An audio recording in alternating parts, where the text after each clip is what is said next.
Good afternoon and welcome to today's post-cabinet press briefing.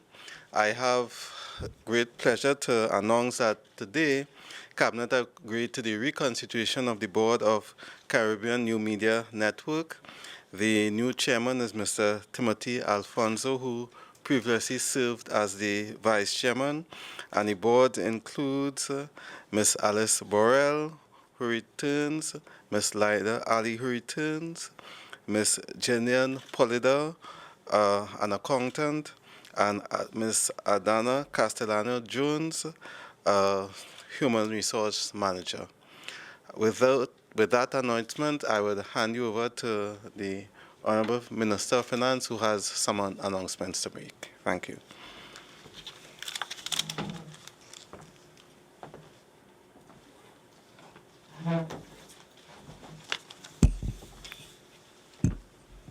Thank you. Good afternoon. I've come to this media conference just to clarify issues. Firstly, let me clarify the issues with respect to the release of funds by the European Union for payments to cane farmers. I have checked again today. You will recall at the last press conference I confirmed that the funds had not been received from the European Union, and I checked with the Ministry of Finance officials and the Ministry of Planning officials this morning before I came to Cabinet, and they have confirmed that the funds have not been released. So the statement made by the opposition leader yesterday or the day before that the funds have been released is not true. So I just thought I would clear that up. I also want to deal with the ArcelorMittal matter. I will be meeting with the Steelworkers Union on Friday. I have sent an invitation to the union to meet with me on Friday morning, and I've also sent an invitation to the company to meet with me also on Friday morning. And on Monday, I will have a detailed press conference advising on the outcome of those discussions with the Steelworkers Union and representatives of ArcelorMittal. I can answer some questions on this matter later on in this press conference if you so wish. You are aware, of course, that the International Monetary Fund was in Trinidad and Tobago for Article 4 consultations over the last 10 days or so. We had our end of mission meeting with them on Tuesday afternoon, and the International Monetary Fund, the IMF, has issued a statement, a press release. It's on the IMF website, so it's posted there, so you can go to the website to get the press release. It's dated March 17th, which is today.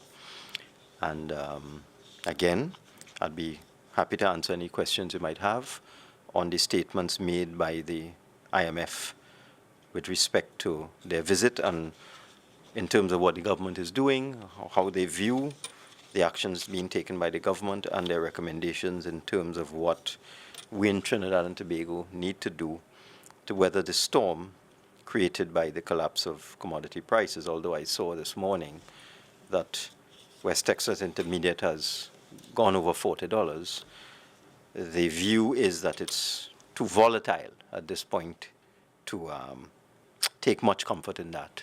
We have to assume that oil prices will be depressed until and unless there's some clear signals coming out from OPEC. And finally, I'd like to address a statement made by the leader of the opposition with respect to Mr. Brooks, the chairman of NGC. Now, Mr. Brooks is very capable of taking care of himself. But since the matter was raised by the opposition leader, former Prime Minister, former Attorney General, I thought I would just state the facts that it has been the practice for at least 20 years, maybe longer, that the chairman of NGC would also chair the major subsidiaries of NGC. And I also checked today, and that the former chairman Mr. Chedi Singh, also chaired several subsidiaries of NGC and also received the stipend for these subsidiaries.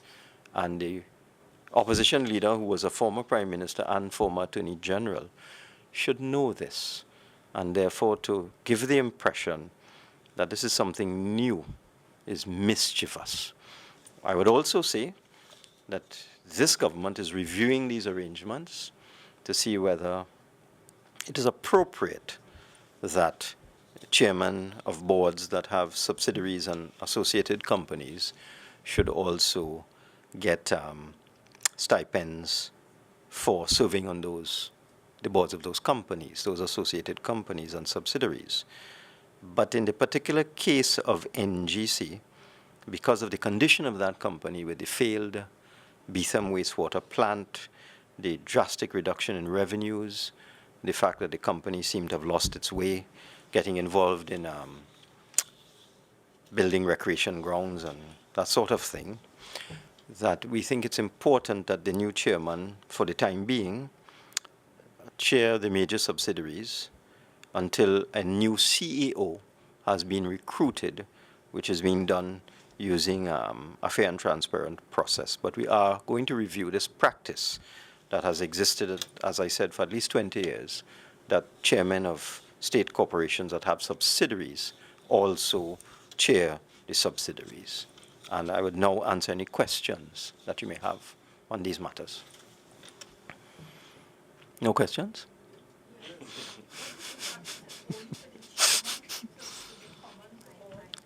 That is the practice. That's the same thing with First Citizens Bank. When Nairi Affonso was chairman of FCB, she also chaired several of the subsidiaries of FCB. Anthony Smart chairs several of the subsidiaries of FCB. These are people appointed under the past administration. It's common practice. It's standard practice. That's why I'm disappointed that the opposition leader, who, as I said, was a former Prime Minister and Attorney General, would be so mischievous.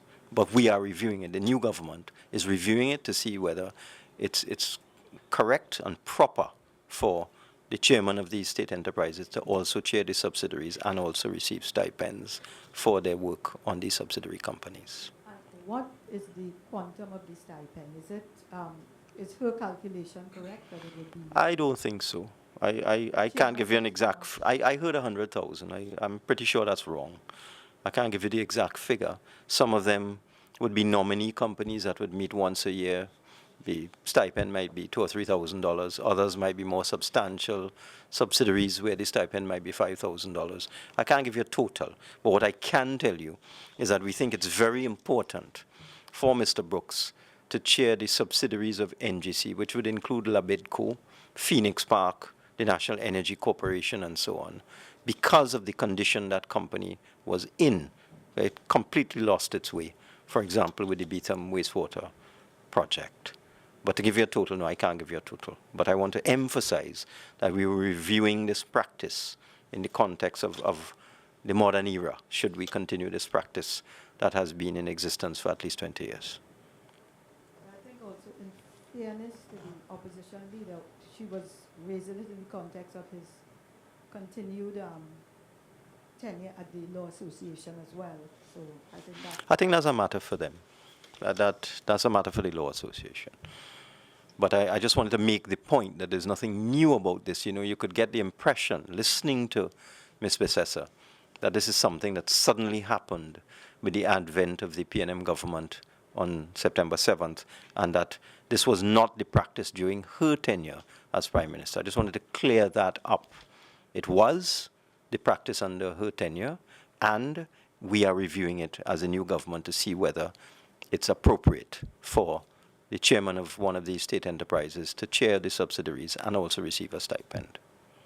As far as your meeting on Friday, yes.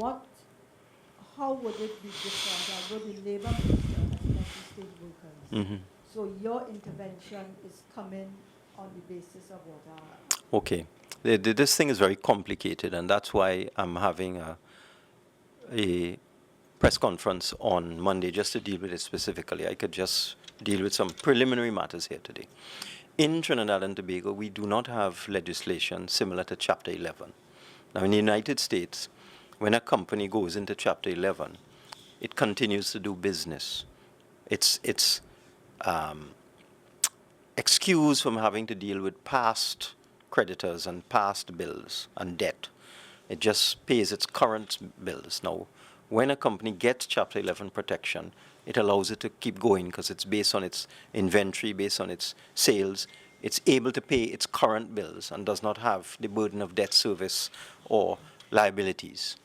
We don't have Chapter 11 legislation in Trinidad and Tobago. In fact, this thing has made it clear to me that we need to consider Chapter 11 legislation in Trinidad and Tobago so that when companies get into these kind of difficulties, they can keep going. They get the protection of the court and keep going. In Trinidad, under our bankruptcy law, you can only get the protection of the court if the creditors agree. So you have to come to an agreement with all your creditors and then go to court and get a consent order from the judge to allow the company to continue, in an insolvency situation. Chapter 11 is quite different.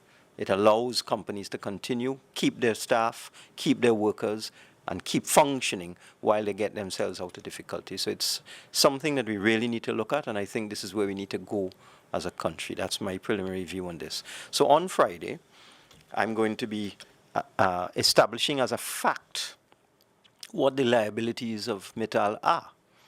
Because, there have been some reports in the papers, but I can't go on that. So I will have to meet with them and find out what is the total debt of this company, what's the status of their pension plan, because pension plans are supposed to be funded.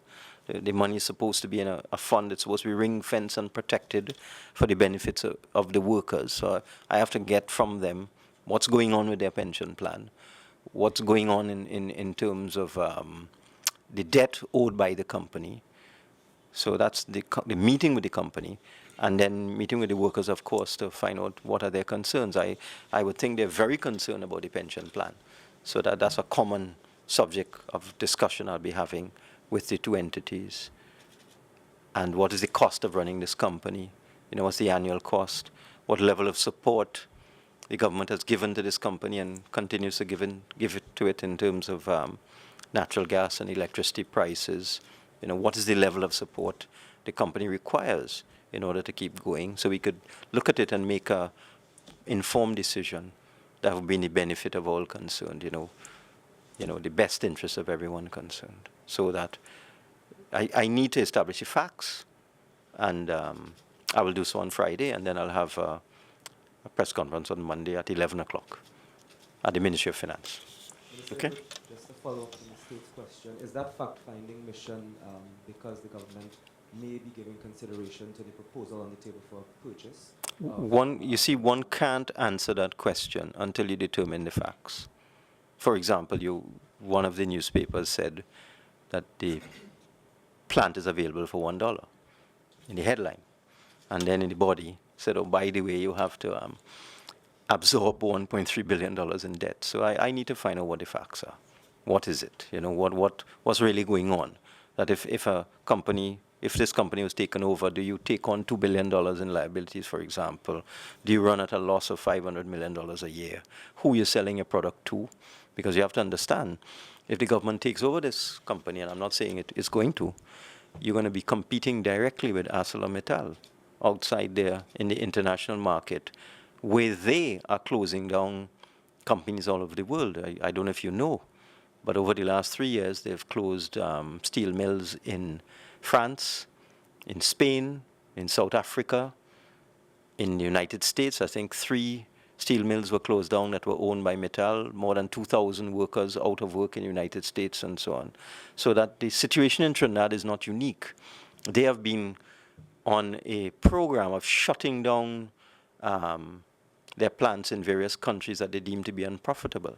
The company itself, I'm told, lost over $8 billion last year in its operations. So what's happening here is not unique to Trinidad and Tobago.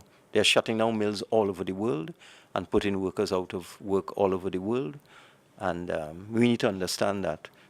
I understand it. And in my discussion with them, I'll be trying to get out of them what are the facts, what are the circumstances. So see if we could do something. But I'm reading the IMF press release, and this one paragraph jumps out at me. It says, Which paragraph is that? I'm reading now. I know, but I have it in front of me. So which? It's the paragraph that says the government has already identified additional measures, including improving tax collections. That's on the second page, yeah. Second Including, paragraph. Gaming taxes, reintroducing property taxation. Is there a timeline for when you're going to start introducing these, given what's happening with all the workers on the bread line? Is that timeline going to be adjusted at all? What timeline are we looking at for I can give you. adjusting these tax? I can give you the timeline, but don't understand the connection you made there between workers on the bread line and these two matters. Workers might say that now is not a good time to raise taxes because they're not getting money, or This has nothing to do with workers. Gaming and gambling taxes, property taxation. that's land and building taxes. That again, I'm not sure what that has to do with workers. Well, can you give us an idea of the timeline? Well, I did indicate that these will be done in this year, 2016, and we are on target. You may not know, but the Ministry of Finance has been meeting with all of the stakeholders in the gambling and gaming industry. I think they're almost finished. They met with the workers, they met with the unions that represent the workers in the gambling industry. They met with the owners. They've met with the national lotteries. They've met with the religious bodies. They've met with everybody. And I'm going to get a very comprehensive report from my staff, I would say within the next couple of weeks, on what is the feedback, so that I can then meet with the organizations that have identified concerns. But there's been widespread consultation on the gambling and gaming legislation, and I would be approaching the opposition. I've already spoken to the leader of the opposition about it, because remember, the gambling and gaming bill was introduced by the last government, so that we haven't had any detailed discussions. But I did ask her if she'd be open to some discussions on this matter. But I'm waiting for the consultations to finish before I approach the opposition formally on the gambling and gaming bill. Any idea how much we stand to make, or when this new laws come into place? Estimates are in excess of $500 million a year. That's not property tax. I'm talking about gambling. Yeah. The estimates are that between $7 and $10 billion is spent on gaming in Trinidad and Tobago per year. Billion. That's the estimates. But of course, nobody really knows, because we don't have proper legislation to measure.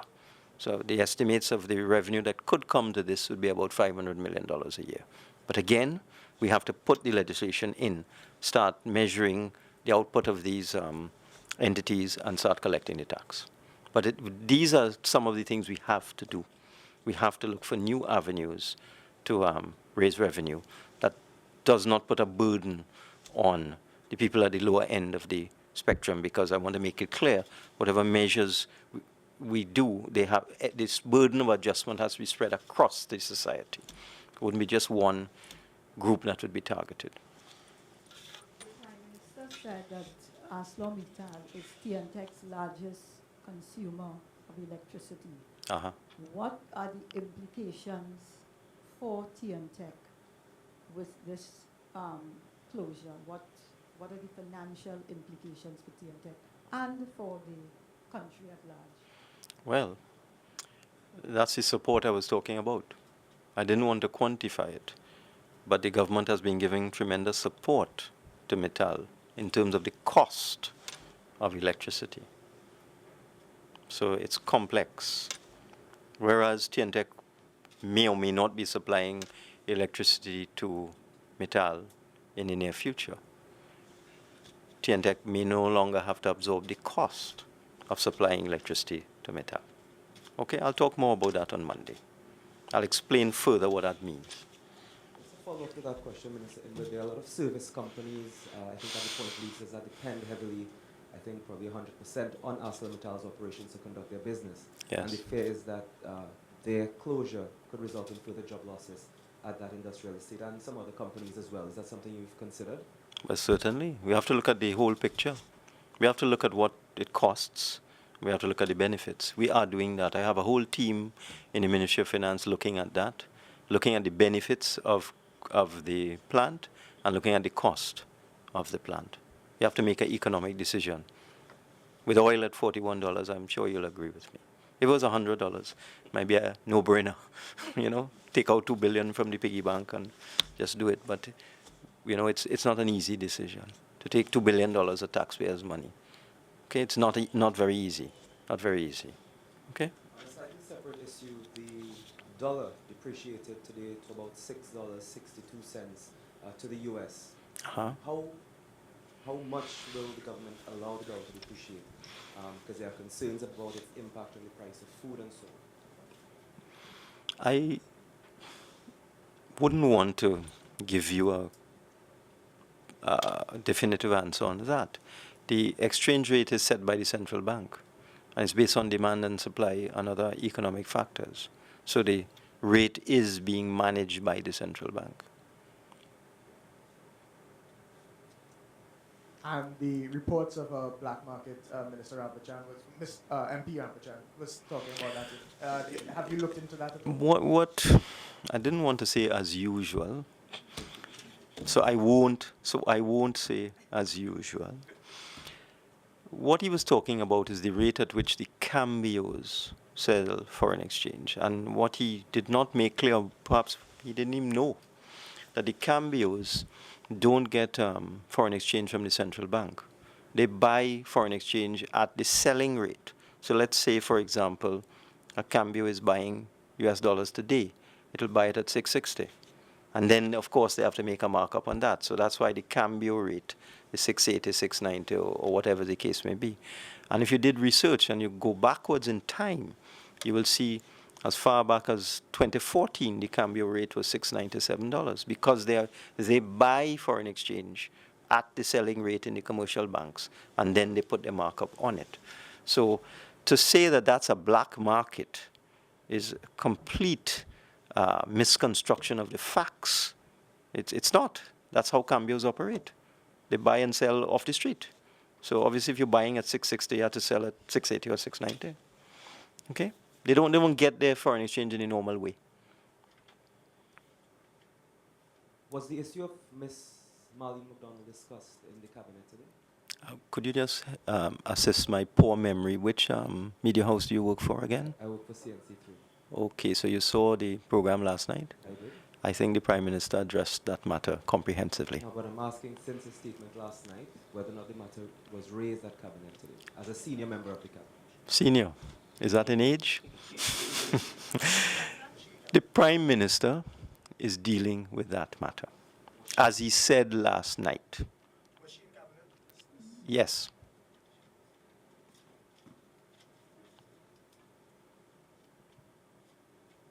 Davis for 102.1 FM. Sir, it has been established that there are certain contingencies to be met by Trinidad and Tobago on the availability of those funds for cane farmers by the European Union. Yes. While we await first of all, the availability of these funds Yes. prior to release, Yes. what position is Trinidad and Tobago setting itself in the context of being ready to have those funds distributed? My understanding is that the funds are being processed. That's my understanding. But we haven't received them yet. It's a process. The local office here has to make an application to the head office of the European Union and submit the documentation with respect to the conditionalities that have to be met. And then once the European Union agrees that the conditions have been met, then they will release the funds. It's a procedure. But the fact is the funds have not been received. Those are the facts. Also, I know that you are as the Minister of Finance, would you have, for example, the Minister of Labour accompanying you? No. The Minister of Labour has already met with the parties with respect to labour matters. I am dealing with them from an economic perspective. So there's no requirement for the Minister of Labour to be present. In the context of that IMF meeting that you had recently, Yes. are you satisfied that we have met IMF conditions, or is this going to be a tough ask for us going up the road? Well, we don't have any conditions because we're not in an IMF program, thank God. So unlike Jamaica, which is in an IMF program, we don't have any conditions to meet. But one of the things, if you take the time to go and get the press release, you'll see that the IMF has confirmed that the present government understands the economic challenges facing Trinidad and Tobago and is taking proactive action to deal with the challenges that face us with the collapse of oil prices.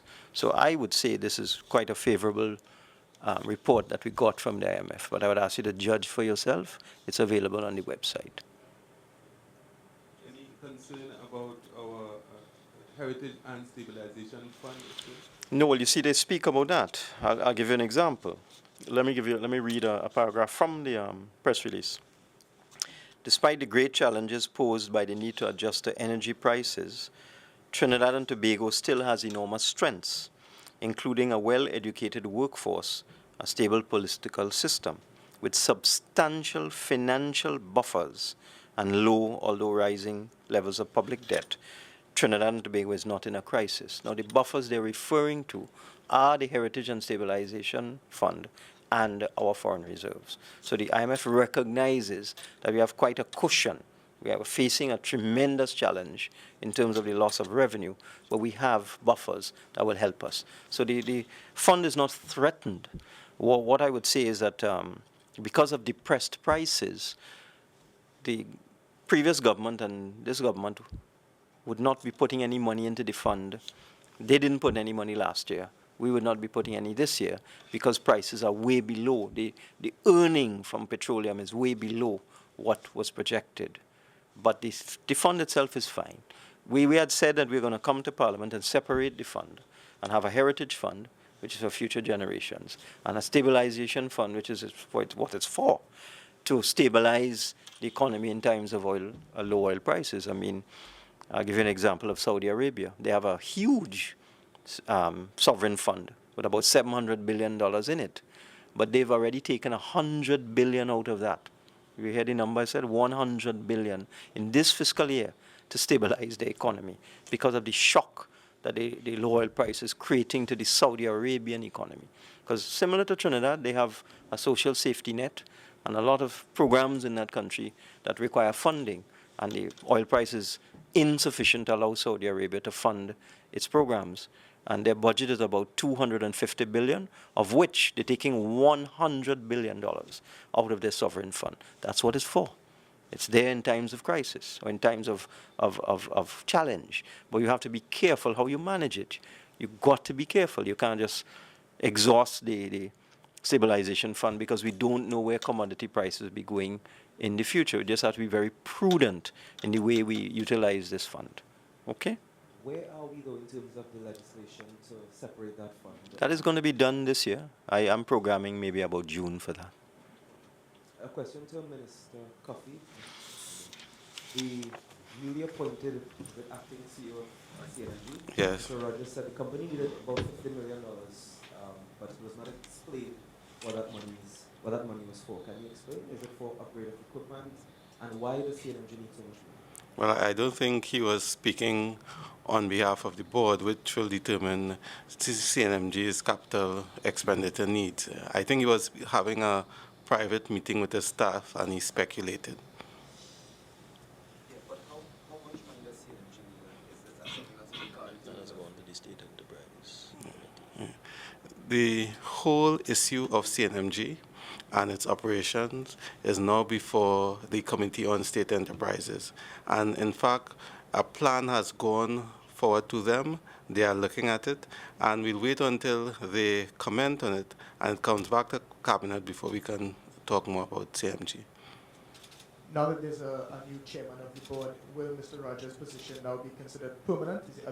Is that the plan to make him permanent, or is he going to remain active? He is there on a 6-month contract, and after the end of 6 months, we can look at it again. Thank you all very much, and see you next week.